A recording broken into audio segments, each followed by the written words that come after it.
Oui, bonjour à toutes et à tous. Merci à Anthony Desclosiers pour la présentation de cette délibération. Derrière la préservation du patrimoine et des constructions humaines, c'est notre rapport au fleuve qui est posé. Notre territoire, le pays nantais, est au croisement de plusieurs cours d'eau, et donc nous sommes, comme beaucoup sur cette terre, un peuple qui entretient un rapport particulier avec l'eau. Nous sommes le peuple de Loire. La Loire nous précède, elle nous rappelle constamment sa présence, et espérons-le, elle nous succédera en bonne santé. Le fleuve n'est pas qu'un support pour la navigation, c'est un sujet, et c'est justement cette question de faire de la Loire un sujet juridique qui est soulevée par le travail de Camille de Toledo et le Conseil des témoins qui regroupe un nombre nombreux d'habitantes et d'habitants du territoire. Faire de la Loire un sujet, c'est lui enlever son article pour ne non plus l'appeler la Loire, mais Loire. C'est se demander comment représenter la Loire dans les instances juridiques. C'est se demander s'il lui faut un visage humain pour la défendre, si elle n'a que des droits ou aussi des devoirs. Tout ceci est donc un travail juridique qui est devant nous pour donner un cadre à cette idée d'une entité naturelle de Loire. Partout dans le monde, ces questions émergent et le droit avance.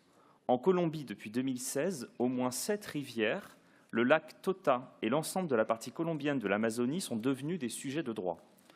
En 2017, c'est la Nouvelle-Zélande qui a reconnu le fleuve Wanganui comme entité vivante, lui conférant de fait des droits comme un individu. En 2022, alors moi j'ai fait italien LV2, donc vous m'excuserez l'accent. En 2022, la lagune Mar Menor, en Espagne, est devenue un sujet de droit. Et en France, à Bordeaux, une déclaration des droits de la Garonne a symboliquement été signée mi-mai.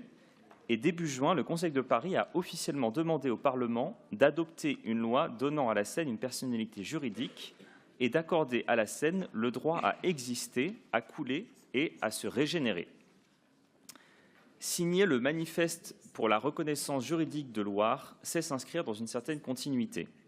Une continuité territoriale. Nous sommes ici à l'embouchure du plus grand fleuve sauvage d'Europe. Il nous faut reconnaître le droit de ce fleuve à être préservé, à ralentir et à rester sauvage.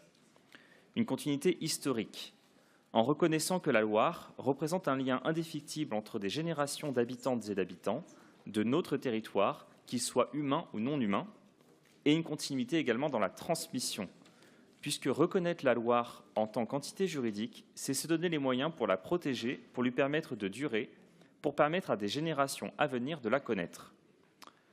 Dans une rencontre récente au lieu unique l'année dernière, une entrepreneuse locale, Pascale Guiffan, disait ceci : « Nos lois sont des fictions humaines qui cadrent nos relations au monde.